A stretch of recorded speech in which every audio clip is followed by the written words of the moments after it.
All right, so Kubernetes is the administrator over Docker, and technically it's the API. It lets you control a fleet of Docker containers with a service that manages them. And so that's what Kubernetes is. The Kubernetes cluster has a control plane that coordinates it, and then there are nodes, which are the workers, which are Docker containers that do work. So your control plane, you control it, and you have a series of nodes serving up things, usually replicas. And so you can install Docker. Now, there's a thing called Minikube, which is a small, limited version of Kubernetes just to run on one machine for training. And that's what we're going to use. So you download Minikube and run it here. And I've probably already got it running. So let me see what I've got here. Minikube, clear. Okay, Minikube. Let's see what I have. Okay, here, now Minikube is the environment. Kube control is the main control. This is how you do it with the dash dash. This is the way you execute a Kubernetes control command. So this is going to get pods A. This is like Docker PSA.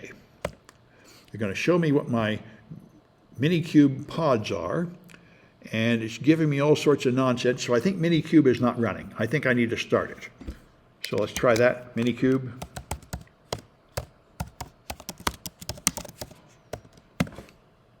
Yep, that looks good. Okay. Probably because I nuked everything in Docker.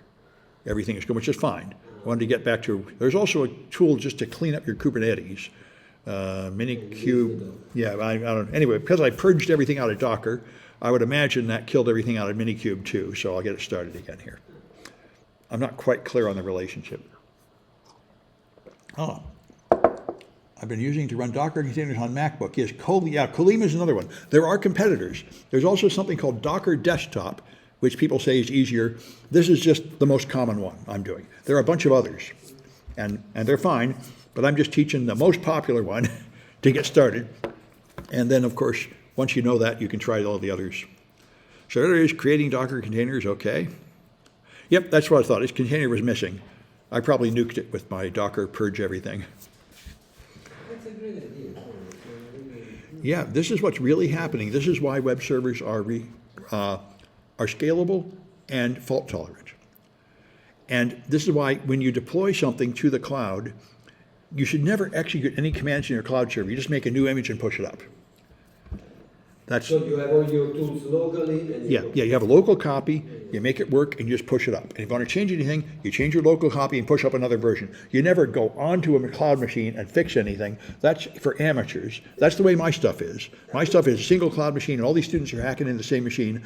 And you know, I need to get over that. That's not the way to do it. The way to do it is have a server, and every student should get a container to hack into, and then it's gone when they're done. The next student gets a fresh, clean one without all the garbage. That's the professional way, and I'm getting there. So now, that was the method, the principle when we were creating websites, not the double. You work on the local copy, Yeah. then you push it up. yeah, that's right. Which makes sense. I mean. Yeah, so now we should have some pods to look at. And we do. We have a whole bunch of pods. Okay. Yeah, Minikube and other things here. All right, so, and my original system had less because there's stuff left over from me doing these projects before. So now we can run the dashboard. So Minikube, there's a GUI called dashboard, which I don't use much because, of course, you want everything in the command line. But there is a thing called the dashboard, and you can actually do some stuff in the GUI. And you'll recognize it. It's pretty much what you see if you go to like Google Cloud. That's what it appears to be, that whatever all the cloud servers are running is basically the Kubernetes dashboard. That's what you're actively using when you go there and deploy a virtual machine and all that jazz. But you can have your own private cloud running this way. You can also do it with Proxmox, by the way, which is what I've used before. Proxmox is a Debian distribution that gives you a nice graphical environment to have a private cloud. And I think it's, again, just very much like what's happening here. But this is the professional tool that everybody uses. Proxmox is sort of a smaller one, like the small business version. So now it's running. Now it's trying to open this web page in my browser, but I have no graphics, so it can't open it. So it's kind of frozen. So that's kind of messed up. I can't open a browser. I have to press Control-C to quit. And notice this ridiculously long URL, For some reason, that's the URL to the dashboard. I don't know why you make a GUI, you make it so hard to reach, but that's what they did. So now what we're going to do is serve it on a public IP. So again, like before, otherwise it runs only on the local host. So if you want it to be public, you have to tell it to share it on all addresses and disable the filter. This, by the way, is a security risk. You can tell it what IPs are allowed to connect to the dashboard. But if you disable the filter, everybody can connect to the dashboard. So this is like full control from everybody. So this is not a good policy, security practice, but it is a way we can see what's going on. All right, so now I'm going to open the dashboard again. Now it's going to start listening on all ports 8001, and they warned me, request filter disabled, your proxy is vulnerable to cross-site request forgery attacks and lots of other attacks. So I'll press enter and now do sudo ss -panel Debian. And there it is, listening on 8001. Kube control is listening on 8001. So if I look at my IP address, which is The 192. 192, this is the one, get. So now I go to my browser and go to port 8001. Okay, I'm now seeing all these APIs are exposed there. Now I think when I ran it, it was, I don't think it's 8001. I think it's a different one. It's Kube control is on 8001, but let me check my instructions because I didn't expect to see that. Okay. All right, process. Now I view the dashboard. Oh, you don't need to go to a funny port. Oh, you need to go to this crazy URL though. That's right. That crazy URL it printed out. You have to put all this junk after the URL. 8001 followed by this junk. 8001 gets you to the API, which can in principle do everything. And then you have to go many, many layers down in the API to get to the actual graphic dashboard. So it's all that stuff. There we go. That's the graphic dashboard. So you can control your pods from here. All right, and so for this one, I said look at your cluster. Cluster, there we are.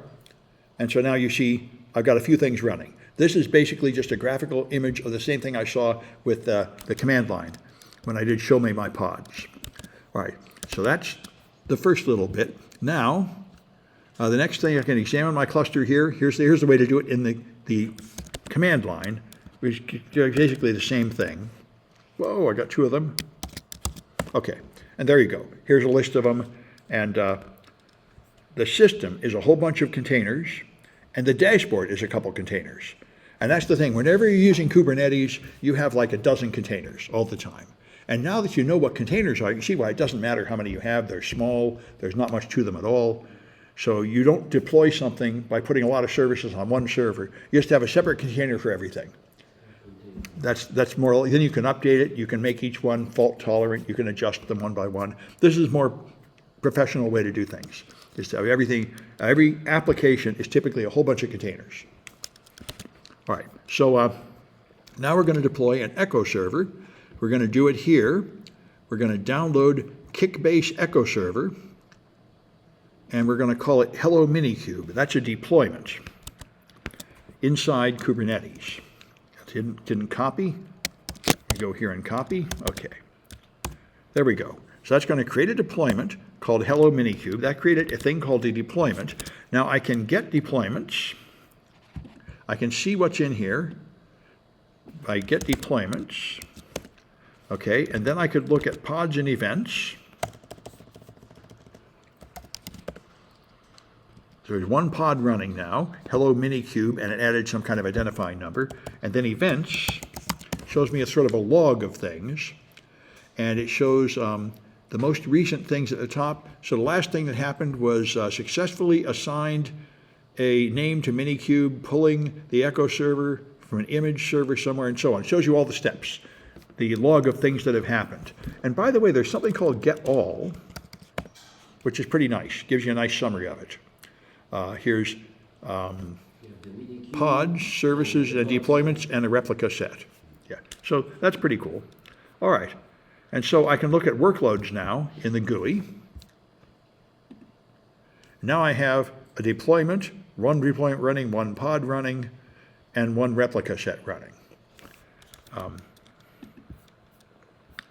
All right, now I can create a service because by default, even though it's running Echo Server, it's only available to an internal IP address inside the Kubernetes cluster.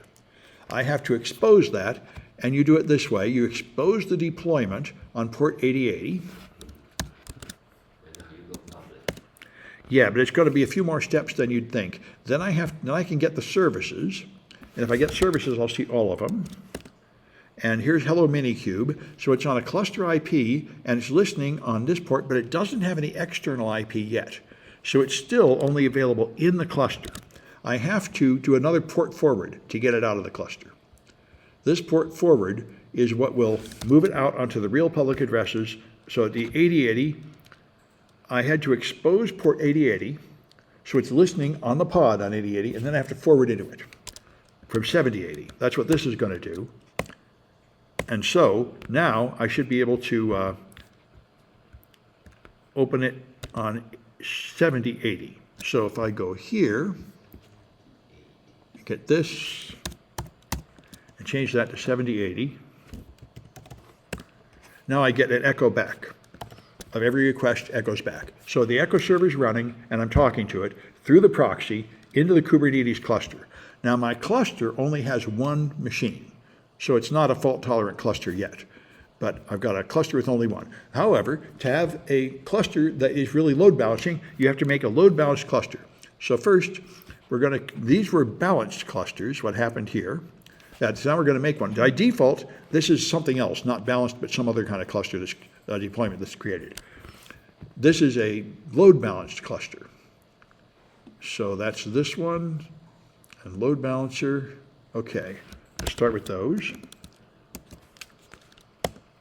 All right, that created the deployment, and it exposed the service. Now I need to run a tunnel to get to it. So I have to run a tunnel, and the tunnel would tie up this terminal unless I put the ampersand to run it in the background. The ampersand at the end will give me back control of this terminal. So there's the background process, and that's the process ID of it running. That's what the ampersand does on any command. So it's running, and here's some output from it. It's running in the background. And now I can look at my balanced services, or the service named balanced, and there it is. The name balanced is a load balancer with a cluster IP, an external IP, a local port, and an external port. All right. And now, go to the external IP. yeah, it's still external, but it's still in this network. So it's the same as equal. So it's not exposed yet. That's why there's 2 layers of forwarding needed for some reason. I don't quite understand that part. Now I have to do this port forward again to get it out of there. Now I'm going to put it on 6080. So 6080 will be so I got 2 background services running proxies here. This is the next one, a port proxy and a port forward. So you're saying you need 2 layers, because basically it's creating a loop in order to create. So Well, when you test the ports that you use the loop. Well, it's not a loop though, because it's one way. It's like you go into a router and into the router below it. So, Okay. yeah, but I don't quite understand why I always have to have 2. Maybe it'll get more clear as I go ahead. Okay. But anyway, so now if I do sudo ss minus panel, now I'm listening on 6080, and that's kube control. So I should be able to see it on 6080. So if I go here and go to 6080, there it is. Same thing, it's just an echo server, but it is running, and that's what I wanted to see. All right. Now I can clean everything up. I can delete services, and I guess I'll try and do this. I should be able to just do all these. This will get services, delete stuff, and then get them again. So, yep, all right. And then I can delete deployments.